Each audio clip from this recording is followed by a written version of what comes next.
जब मैं इस रात को याद करता हूं तो डर मुझे घेर जाता है। दिसंबर का महीना खत्म होने वाला था और बहुत तेजी से बर्फबारी हो रही थी। मैं अपने कमरे में बैठा हुआ था और गेम्स खेल रहा था। मेरे पेरेंट्स घर पर नहीं थे। क्योंकि मैं घर पर अकेला था तो सोचा क्यों ना कुछ डरावना किया जाए। मैंने हाल ही में डार्क वेब के बारे में सुना था। मेरे दोस्त नोहा ने बताया कि यह बहुत ही डरावनी जगह है।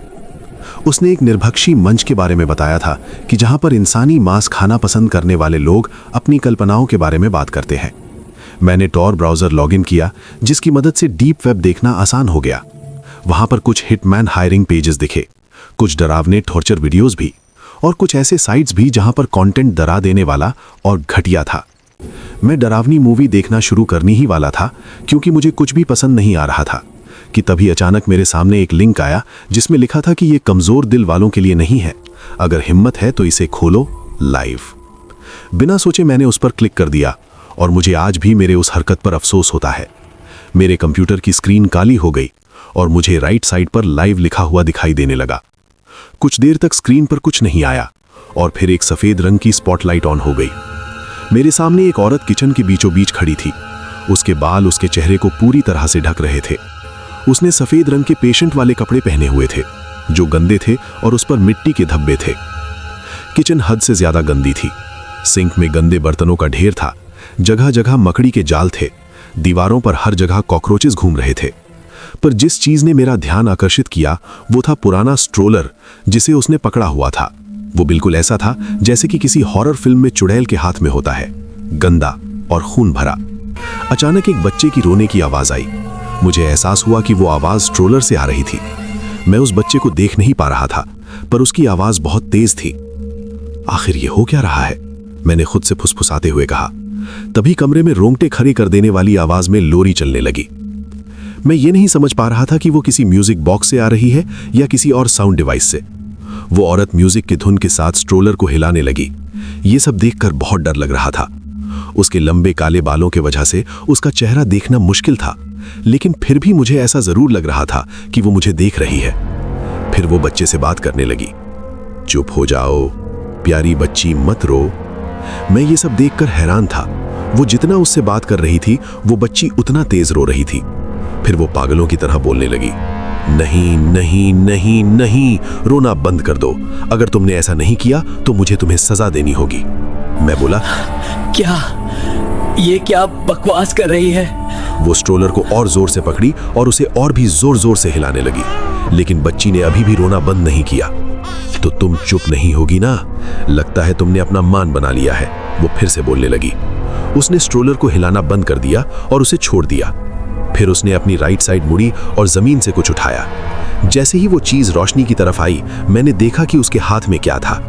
उसके हाथ में कांच का एक डब्बा था जिस पर मेटल का ढक्कन लगा हुआ था और उस डब्बे में जो भी था वो हिल रहा था। जैसे ही मुझे समझ में आया कि उस डब्बे में क्या था तो मेरे रोंगटे खड़े हो गए।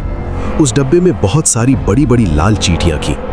मैं कांपते हुए बोला, ये क्या कर रही है? क्या ये पागल हो गई है? उस औरत ने अचानक से अपने थोड़े बाल हटाए ताकि उसके चेहरे का आधा हिस्से दिख सके।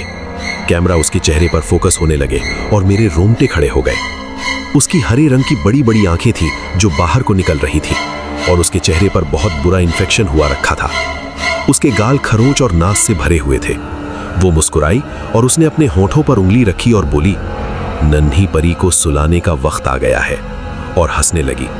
उस बच्ची की रोने की आवाज पहले से कम हो चुकी थी कि तभी उस औरत ने डब्बे का ढक्कन खोला, उसमें अपना हाथ डाला और मुट्ठी भरकर लाल चींटियां निकाली।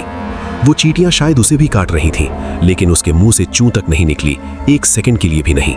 और मैंने फिर उस भयानक मंजर को होते हुए देखा। उसने उन चींटियों को स्ट्रोलर में डालना शुरू कर दिया। चींटियों का स्ट्रोलर में जाने के बाद रोने की आवाज और तेज हो गई। मैं ये देखकर सदमे में चला गया। मैं उस साइट को बंद करना चाहता था लेकिन उंगलियां जैसे जम सी गई हों। क्या ये वाकई लाइव हो रहा है? वो फिर से पागलों की तरह बोलने लगी, ओ नहीं, तुमने तो और जोर से रोना शुरू कर दिया है। वो ऐसे चिल्ला रही थी जैसे उसने ये सोचा ही नहीं था। उसका बर्ताव बिल्कुल पागलों जैसा था। उसने कांच के डब्बे को जोर से जमीन पर फेंक के तोड़ दिया। कांच तोड़ने की उस आवाज ने मेरे कान को सुन्न कर दिया।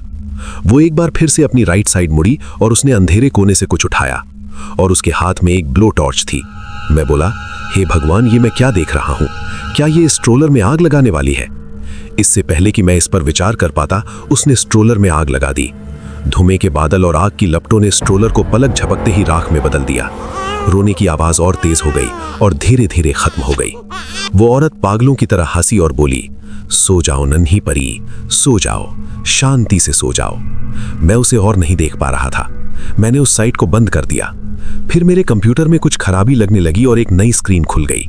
वहां पर चैट की विंडो थी और मैंने देखा कि सामने से जो बात कर रहा है उसका नाम द मदर लिखा हुआ है। मेरी स्क्रीन पर एक मैसेज आया, कोई तुम्हारे दरवाजे पर खटखटा रहा है, क्यों ना तुम दरवाजा खोल लो। मेरे रोंगटे खड़े हो गए। कांपते हुए हाथों से मैंने टाइप किया, क्या ये कोई मजाक है? कोई जवाब नहीं आया। मेरा दिल जोर जोर से धड़क रहा था कि तभी मेरे घर के दरवाजे पर जोर जोर से खटकने की आवाज आने लगी। जल्द ही खटकने की आवाज जोर जोर से लात मारने में बदल गई। मैं चिल्लाया, मुझे छोड़ दो, नहीं तो मैं 911 पे कॉल कर दूंगा। मैंने कंप्यूटर का प्लग निकाल दिया। कंप्यूटर बंद हो गई और फिर आवाज आना बंद हो गया। मुझे मुश्किल से सांस आ रहा था, जैसे कि मुझे दिल का दौरा पड़ जाएगा। 10 मिनट बाद जब मैंने हिम्मत जुटाई, मैं दरवाजे के पास गया। मैंने आई होल से बाहर दिखा। सामने मुझे खाली गली और स्ट्रीट लाइट के अलावा कुछ नहीं दिखा। मैंने धीरे से दरवाजा खोला और कोई मेरे घर के दरवाजे के सामने एक बॉक्स रखा था। मैं चिल्लाया। उसमें एक बच्चे की कटी जली हुई लाश थी और उसके ऊपर चींटियां चल रही थी। मैं उस बॉक्स को दूर फेंक दिया और दरवाजा बंद कर दिया। पूरी रात जब तक मेरे पेरेंट्स घर नहीं आए, मैं जागता रहा, क्योंकि मैं उन्हें इस बारे में नहीं बता सकता, क्योंकि मुझे पता है कि वो मुझे यकीन नहीं करेंगे। उस दिन के बाद से मैंने गलती से भी डार्क वेब नहीं खोला।